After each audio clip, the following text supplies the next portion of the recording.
নমস্কার এভরিওয়ান, সবাইকে ওয়েলকাম করছি নতুন আরেকটি রেসিপি দেখার জন্য। আশা করি আপনারা সবাই ভালো আছেন এবং সুস্থ আছেন। আজকে নিয়ে আসলাম সামান্য আটার একটা খাস্তা নাস্তা রেসিপি, অথবা পিঠাও বলতে পারেন। একবারে ঝামেলা ছাড়া সহজ উপায়ে তৈরি করা যাবে।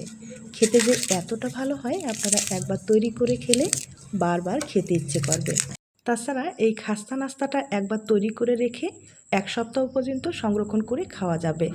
এবার আসি মূল রেসিপিতে, আশা করি ভালো লাগবে। একটা পাত্রে আমি 100 গ্রাম আটা ব্যবহার করলাম, স্বাদ মতো লবণ দিয়ে দিলাম। এবার 3 টেবিল চামচের মতো ঘি ব্যবহার করলাম। ঘিয়ের পরিবর্তে তেল অথবা বাটার ব্যবহার করতে পারেন। এরপরে একটা ডিম আমি এখানে ভেঙে দেব। তবে ডিম যারা পছন্দ করেন না তারা কিন্তু স্কিপ করতে পারেন, কোনো রকম সমস্যা হবে না। তবে ডিমটা দিলে একটু খাস্তা হবে এবং খেতেও ভালো লাগবে। আর এখানে আমি আটা ব্যবহার করলাম, আপনারা চাইলে আটার পরিবর্তে ময়দা ব্যবহার করতে পারেন। তাতে নাস্তাটা কিন্তু আরও খাস্তা হবে, খেতেও ভালো লাগবে। এবার ডোটাকে আমি খুব ভালোভাবে তৈরি করে নেব। আর এখানে সামান্য জল একটু অ্যাড করে দেব। জলের পরিবর্তে আপনারা কিন্তু তরল দুধটা ব্যবহার করতে পারেন, তাতে নাস্তার ফ্লেভারটা আরও ভালো আসবে। আর ডোটাকে কিন্তু একবারেই ভালোভাবে মথে নিতে হবে, দ্বিতীয়বার আর কোনো রকম মথে নেওয়ার দরকার হবে না।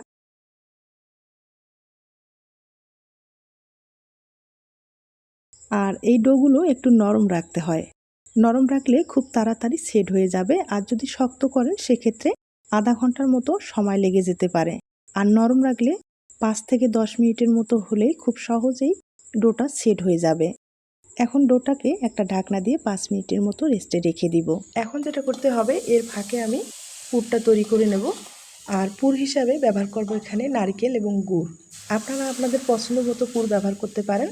আর ঝালপিঠা হিসেবে খেতে চাইলে মাংসের পুর অথবা যে কোনো সবজির পুর, ডিমের পুর, এগুলো ব্যবহার করলে কিন্তু খেতে ভালো লাগবে। এখন খুব ভালোভাবে পুরটাকে আমি একটু শুকনো শুকনো করে তৈরি করে নেব।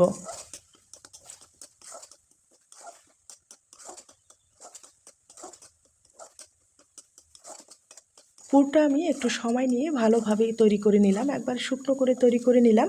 এবার পুরোপুরি ঠান্ডা করে নিতে হবে। এদিকে ডোটাও সেট হয়ে গেছে।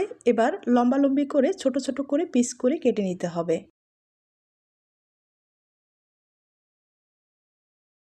এবার ছোট পিসগুলো হাতের সাহায্যে আবারও গোল করে তৈরি করে নিতে হবে।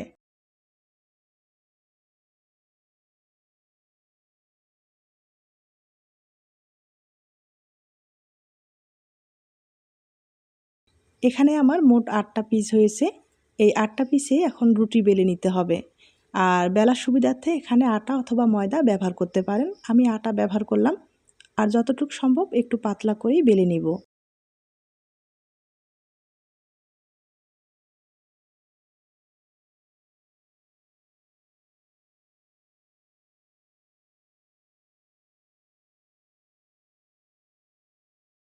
আমি আটটা লিচিয়ে খুব ভালোভাবে বেলে নিলাম। আর এখন যেটা করতে হবে, একটা তেলের মিশ্রণ তৈরি করে নিতে হবে। এখানে আমি 3 টেবিল চামচ সয়াবিন তেল ব্যবহার করলাম। আর 2 চামচ আটা ব্যবহার করলাম। আটার পরিবর্তে আপনারা কিন্তু ময়দা অথবা কর্নফ্লাওয়ার ব্যবহার করলে রেজাল্টটা ভালো আসবে।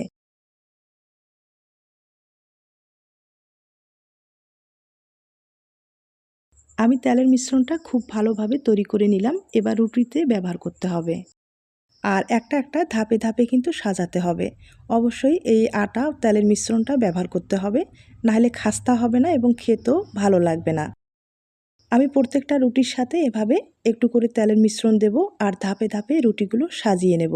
আমি এখানে মোট 8টা রুটি ব্যবহার করব। আপনারা যদি আরও লেয়ার চান সেক্ষেত্রে আরও রুটি ব্যবহার করতে পারেন। এই খাস্তা নাস্তাটা তৈরি করতে গেলে খুব একটা ঝামেলা মনে হবে না। হাতের কাছে সামান্য যদি আটা থাকে, খুব সহজেই আপনারা এই খাস্তা নাস্তা এবং পিঠা তৈরি করে নিতে পারেন। আমি এখানে নারিকেলের পুরটা ব্যবহার করব। আপনারা যদি ঝাল পিঠা বা ঝাল নাস্তা হিসাবে খেতে চান সেক্ষেত্রে যে কোনো মাংসের পুরটা ব্যবহার করতে পারেন, অথবা সবজির পুর, ডিমের পুর, এগুলো ব্যবহার করলে না এই খাস্তা নাস্তাটা খেতে দুর্দান্ত লাগবে। আর দেখতেই পারছেন এখানে কিন্তু কোনো রকম ঝামেলা নেই। শুধু কয়েকটা রুটি বেলে এভাবে ধাপে ধাপে সাজিয়ে, মানে পাতলা করে বেলে নেওয়ার পরেই কিন্তু একটা লেয়ার তৈরি করে নিতে পারবেন। এখন যেটা করতে হবে, এই রুটিগুলো বেলে নিতে হবে। তবে বেশি চাপ দিয়ে বেলানো যাবে না, নাহলে লেয়ারগুলো নষ্ট হয়ে যাবে। হালকা হাতে চাপ দিয়ে রুটিটাকে বেলে নিতে হবে, আর যতটুকু সম্ভব একটু পাতলা করেই বেলে নিতে হবে। আর বেলার সুবিধার্থে এখানে আমি আটা ব্যবহার করলাম। আর ওই যে বললাম, যদি আপনারা ময়দা অথবা কর্নফ্লাওয়ারটা ব্যবহার করেন সেক্ষেত্রে কিন্তু রেজাল্টটা ভালো আসবে।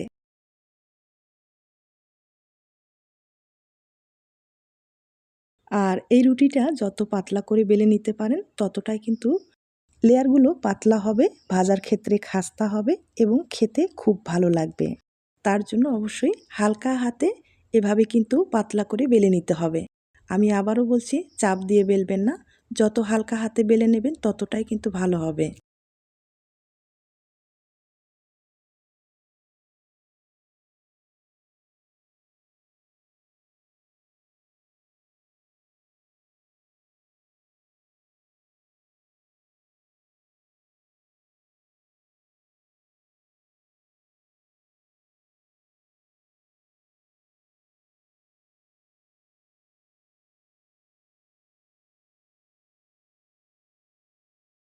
রুটিটা আমি একবারে পাতলা করে বেলে নিলাম আর অনেক বড় করে বেলে নিলাম। এবার সাইডের যে বাড়তি অংশটা ছিল সেটা কেটে বাদ দিয়ে দিলাম। আর বাকি যে তেলের মিশ্রণটা ছিল সেটাও কিন্তু উপরে এভাবে একটু লাগিয়ে নিলাম। এবার সাইডে ধরে মুড়িয়ে নিতে হবে।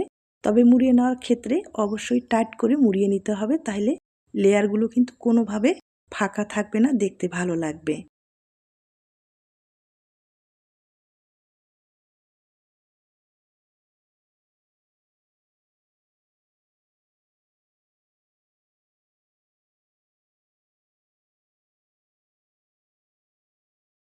আমি রুটিটা পুরোটাই মুড়িয়ে নিলাম আর আবারও কিন্তু বাড়তি যে অংশটা ছিল সেটা কেটে বাদ দিয়ে দিলাম। এবার একটা ছুরির সাহায্যে আবারও কিন্তু পিস পিস করে কেটে নিতে হবে। আর অবশ্যই একটা ধারালো ছুরি হলে কিন্তু সবচেয়ে বেশি ভালো হবে। আর সোজাসুজিভাবে কাটবেন না, আড়াআড়িভাবে কেটে নিতে হবে, তাহলে প্রত্যেকটা লেয়ার কিন্তু খুব সুন্দর হবে।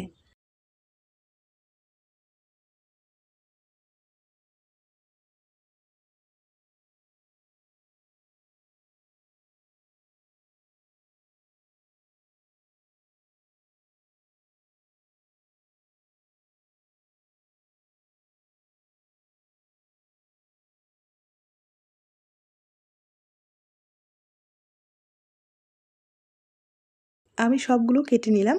এবার একটা প্লেটে তুলে একটা প্লাস্টিকের ব্যাগ দিয়ে ঢেকে রেখে দিব, তাহলে কিন্তু ড্রাই হয়ে যাবে না, আর ড্রাই হলে লেয়ারগুলো ভালো আসবে না। আমি এভাবে সবগুলো কিন্তু ঢেকে রেখে দিব। এখানে কিন্তু আমার 12টা পিস হয়েছে, তার মানে 12টা নাস্তা অথবা পিঠা তৈরি করা যাবে। দেখতে পারলেন, সামান্য আটা দিয়ে অনেকগুলো কিন্তু নাস্তা অথবা পিঠা সহজে তৈরি করে নিতে পারেন। এবার আমি ডিজাইনটা তৈরি করে দেখিয়ে দিচ্ছি। একটা লিচি নিয়ে হালকা হাতে চাপ দিয়ে একটু বেলে নিব।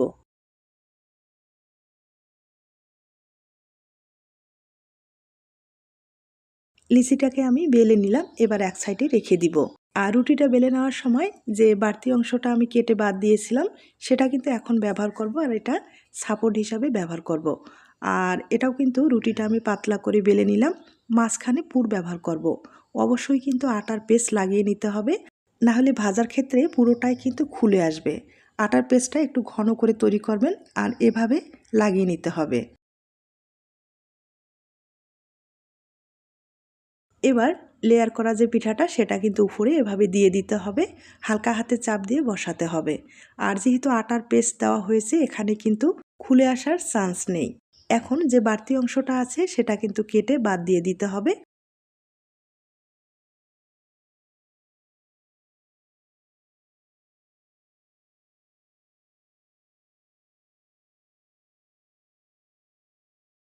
দেখতে পারলেন নাস্তাটা কত সহজভাবে তৈরি করা যায়। আর এভাবে তৈরি করলে নাস্তাটা ভাজার ক্ষেত্রে ফুলে কিন্তু ডবল হয়ে যাবে, দেখতেও ভীষণ সুন্দর হবে। আর সেমভাবে আমি আরেকটা তৈরি করে দেখিয়ে দিচ্ছি।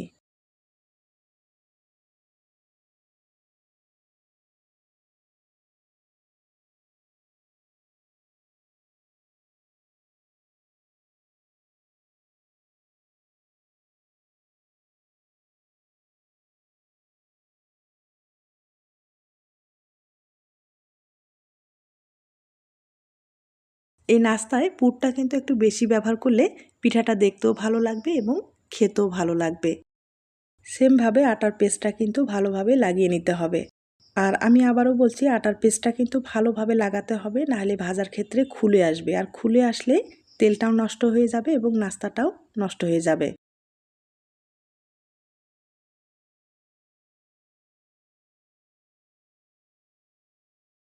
আবারও আমি বাড়তি অংশটা গোল করে কেটে নিব। আপনারা চাইলে একটা বাটির সাহায্যে নিয়ে কিন্তু গোল করে কেটে নিতে পারেন, তাইলে আঁকা বাঁকা হবে না, পিঠার শেপটা কিন্তু ভালো আসবে। আমি আপনাদের দুইটা তৈরি করে দেখিয়ে দিলাম, আর হয়তোবা বুঝতেই পেরেছেন কতটা সহজভাবে তৈরি করা যায়। এখন আমি আপনাদের কয়েকটা ভেজে দেখিয়ে দিচ্ছি, আর এগুলো কিন্তু হালকা আছে ভেজে নিতে হবে। আর একটু চেষ্টা করবেন ডুবো তেলে ভাজা, তাহলে প্রত্যেকটা লেয়ার কিন্তু খুলে আসবে, দেখতে ভীষণ ভালো হবে। আর এই নাস্তাগুলো একটু সময় নিয়ে কিন্তু ভেজে নিতে হবে, তাহলে মুসমুসে হবে, খাস্তা হবে, খেতে ভালো লাগবে। আপনাদের বড় কড়াই যদি থাকে সেক্ষেত্রে কিন্তু একবারে সব কয়েকটা নাস্তায় আপনারা ভেজে নিতে পারেন, তাহলে সময়টাও কম লাগবে।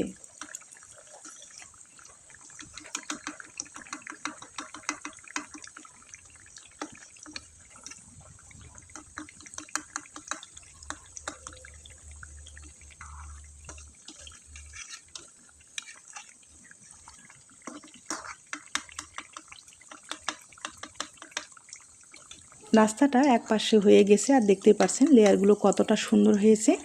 এখন এই নাস্তাগুলোকে উল্টে দিতে হবে, উল্টে পাল্টে একবারে মুসমুসে করে ভেজে নিতে হবে।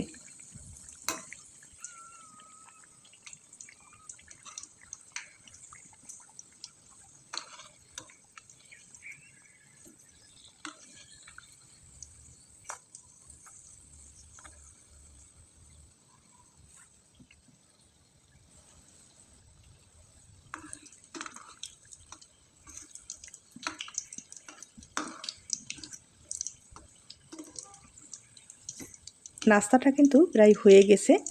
আর আপনারা যদি একবারে লাল করতে চান, মানে একবারে মুসমুসে করতে চান, সেক্ষেত্রে কিন্তু আরেকটু সময় নিয়ে ভেজে নিতে হবে, তাহলে আপনারা 7 দিন পর্যন্ত সংরক্ষণ করে খেতে পারবেন, কোনো রকম সমস্যা হবে না। আমি একবারে মুসমুসে করে ভেজে আপনাদের দেখিয়ে দিচ্ছি। আমি একটু সময় নিয়ে কিন্তু নাস্তাগুলো ভেজে নিলাম, আর কালারটাও ভালো এসেছে, আপনারা হয়তোবা দেখে বুঝতে পেরেছেন। এভাবে ভেজে নিলে আপনারা 7 থেকে 2 সপ্তাহ পর্যন্ত সংরক্ষণ করতে পারবেন, কোনো রকম সমস্যা হবে না। তবে অবশ্যই ভাজার ক্ষেত্রে একটা জিনিস মনে রাখতে হবে, একবারে মুসমুসে করে একটু সময় নিয়ে ভেজে নিতে হবে, তাইলে খাস্তা হবে এবং নাস্তাটা আপনারা দীর্ঘদিন পর্যন্ত সংরক্ষণ করে খেতে পারবেন। সেমভাবে সবগুলো নাস্তায় আমি ভেজে নিলাম, আর হয়তোবা দেখেই বুঝতে পেরেছেন কতটা লোভনীয় হয়েছে। এরকম নাস্তা অথবা পিঠা যে কেউ দেখলে লোভ সামলাতে পারবে না, আর যাকে খাওয়াবেন সে আপনার প্রশংসা না করে কিন্তু পারবে না। দেখতেই পারছেন ভেজে নেওয়ার পরে কতটা সুন্দর হয়েছে। এখন আপনাদের একটা ভেঙে আমি দেখিয়ে দিচ্ছি। একবারে সহজভাবে রেসিপিটি তুলে ধরার চেষ্টা করলাম। যদি আপনাদের ভালো লেগে থাকে তাহলে কিন্তু একটা লাইক দিতে পারেন। এখন আপনাদের ভেঙে দেখিয়ে দিচ্ছি।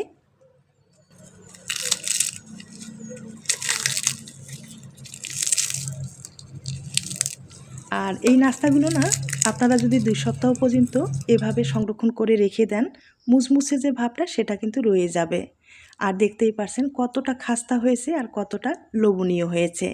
ভালো লাগলে অবশ্যই রেসিপিটি বাড়িতে ট্রাই করে দেখতে পারেন। আজ এ পর্যন্ত, নতুন কোনো রেসিপির সাথে আবার দেখা হবে। সবাই ভালো থাকবেন, সুস্থ থাকবেন এবং নিরাপদে থাকবেন।